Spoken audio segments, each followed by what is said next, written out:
Hey there, today I'm going to talk about how you should be managing the leads that you generate from your advertising efforts.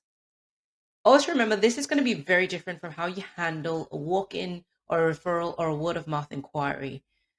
The people that come in through advertising generally are a little bit colder. They need a little bit more time, they need a little bit more nurturing. So just keep that in mind. As long as you have the right mindset when you approach these calls, you're going to be a step ahead. It's very important that you understand that everyone wants to go after a warm or hot kind of audience. But that's not always going to be available and that's not always going to happen. There's a lot of money sitting in that pool of fishes in the sea, in that big sea that no one is going after. Now, if you do it right, you will be ahead of your competitors. I'm going to bring up a little guide that explains to you the best strategies, tips, and tricks to managing leads that come in from an ad. Let me bring up the document and I'll get right into it. So, there are a couple of things. Remember the key thing here.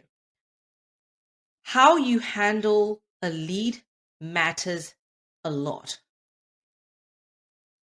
You'll probably hear a lot of people stressing this. How long did it take you to make that call and follow up with the lead?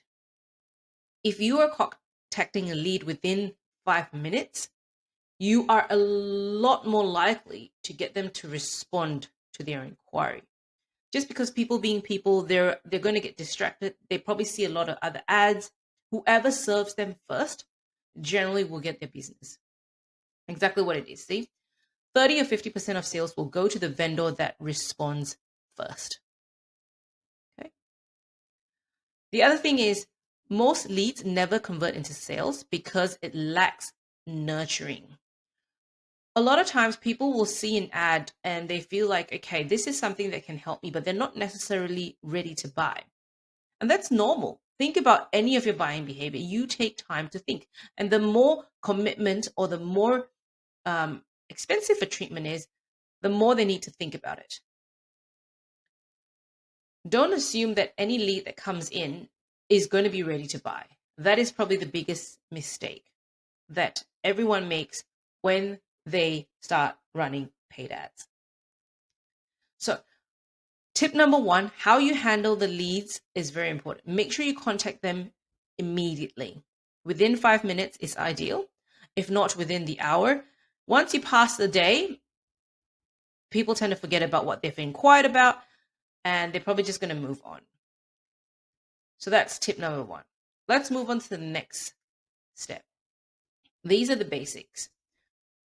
The next thing you need to remember is the mindset that you put yourself in when you pick up those phone calls. Answer the phone call with a smile. Be in the right frame of mind. Imagine you're paying money for these leads, right? I know that they're always going to be good leads and bad leads, but if your mindset is set that, oh, this lead is just going to be another time waster, it is very likely that that tonality and that energy is going to come across in your phone calls. So make sure you set yourself in the right frame of mind before you pick up each call. Right? Tip number two. Now we go into tip number three. How you say it is important. The tonality and the way you say it matters in the first few seconds. There we go. Okay. You can even look at introducing things like this. Hello, this is XYZ from Practice XYZ.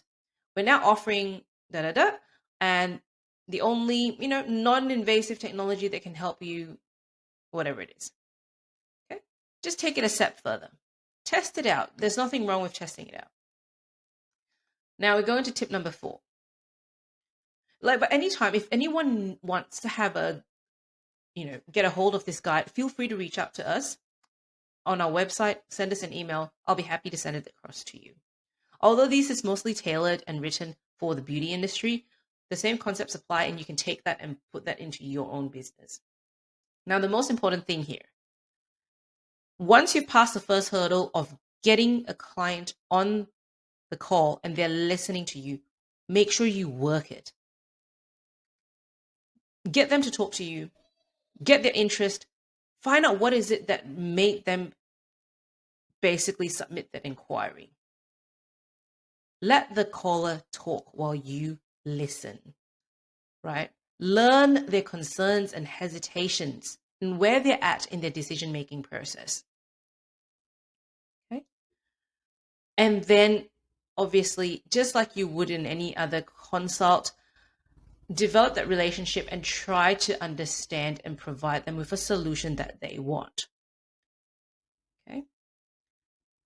Exactly what it says here, develop a relationship and qualify the caller. You don't want to be wasting time. I know a lot of people say, oh, they're going to start talking, they're going to start going on. Yes. Make sure you know when to step in, right? Learn if the caller is simply shopping around or looking for the lowest price treatment. Ask them questions. Hey, so, have you been considering XYZ for some time? Or how long have you been, thinking about this treatment? Have you actually done this similar treatment? Or ask them if there's an occasion, for example, that they're looking to make sure that they get their, treatment and done before. That way it gives you an indication of where the caller is at and how much time you should be spending with them.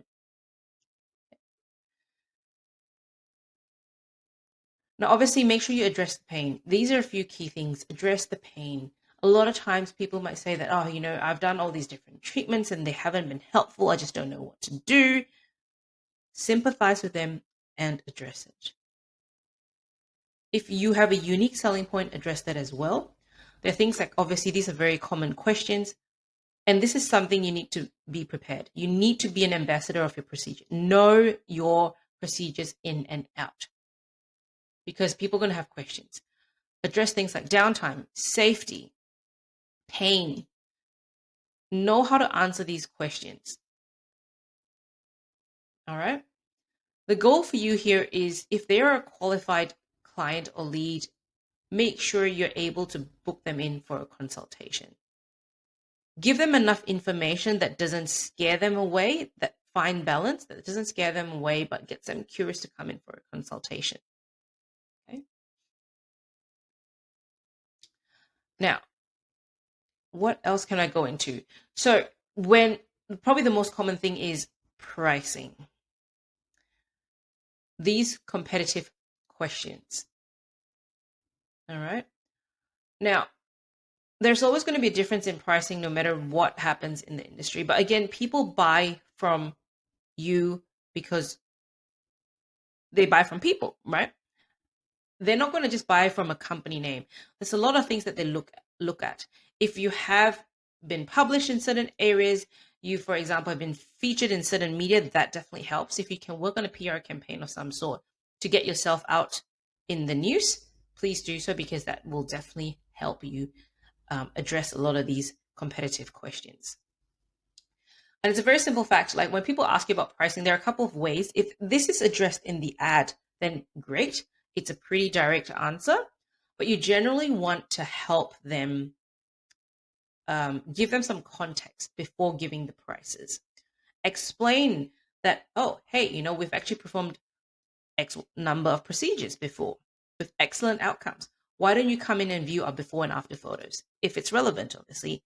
And then we can set up a time for you to, and then depending on what they need, all right? And obviously, again, you can say that prices do vary depending on the results that you're after. Just for example, a body contouring treatment. Some people might need one, some people might need three, some people might need more. So you can give them, now there's no point avoiding giving people a price range. So the best thing to do is to give them a guide of roughly how much it would cost. But before you do that, make sure you explain and establish the authority of the physician or the provider that is actually performing the treatment. Make sure you do that before you mention the pricing. Okay. And then even mention the technology. If there's any difference, just say that if you knew that during your discovery, when you were trying to find out here, getting them talking, learning about their problems, maybe they were considering liposuction. And then you could say, hey, well, liposuction is this much and it's going to cost you this much. But if you do this treatment, this is the kind of outcome that you expect. Try to be able to take the information that you discovered in the earlier conversation and work that in a way to show them why your solution is better than whatever they were considering. So this again takes it down to, you need to know what your common questions that everyone would ask when they come to you, and also knowing your treatments, the benefits, and so on. Now, again, there are going to be price shoppers, and there will always be price shoppers. And you can address it this way. Most price shoppers, at the end of the day, they just want to pay a fair price, right? It's not necessarily that they're being cheap.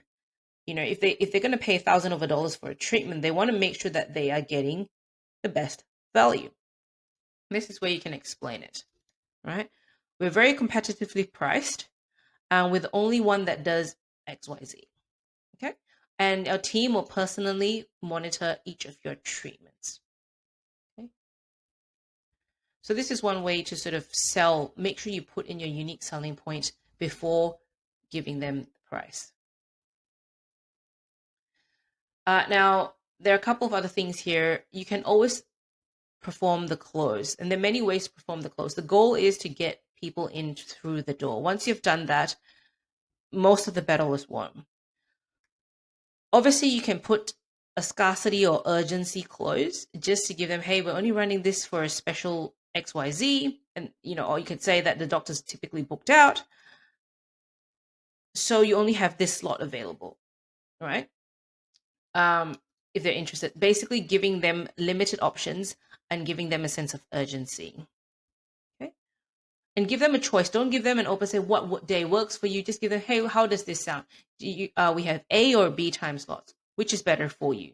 So just sort of narrow it down. And if it doesn't, they'll generally give you another time. Okay. Now, obviously, there'll be callers that say, oh, I want to think about it, so on and so forth. What do you do then? Okay. If they're always going to be callers that are hesitant, right? You'll need to become a reassuring advisor. Okay. Again, you can't win them all. Don't take them personally. Don't take it personally. You could just say, hey, we see that you're not quite ready to book a consultation, but we'll be happy to send you details about, right? And you can ask them, how would they like that information? Send it to them. Show them before and afters. If they have any other presentations, share it with them, right? That is a way to sort of, and keep nurturing these people that are on that list. A lot of times they're not ready to buy, but they may be 6 months down the line or 12 months down the line. This is where you should be having email or text messaging sequences to keep them interested. What we tend to do with our clients is we tend to do monthly newsletters. If they would like us to do that, we will write a newsletter pertaining to that specific treatment that we want our leads to basically take up, and we would educate them a little bit more about that. The other thing we do is things like database reactivation. We would throw in, let's say a lead has inquired, they're not ready. Maybe 1 month down the line, we might throw a low-hanging fruit like a hydrofacial or some kind of a facial to basically get them. So that is pretty much it. I hope you found this useful. If you do want this lead conversion guide, feel free to reach out to us at any time. I'll be happy to send it across to you. If you have any questions, again, reach out to us. Hopefully this guide has been useful in helping you handle leads that come in from paid ads. And that's it from us right now. If you have any other questions, let us know. We do help with lead management as well for some of our clients. We generally get quite a lot of inquiries coming in through paid ads, and sometimes it does take up a lot of time. So having an agency that, for example, like us, that helps to filter those initial leads to get them in for a consult or to basically speak with you does help. So again, anything else, please feel free to reach out to us. We're here at any time. We'll be happy to have a chat with you. Thank you. Bye.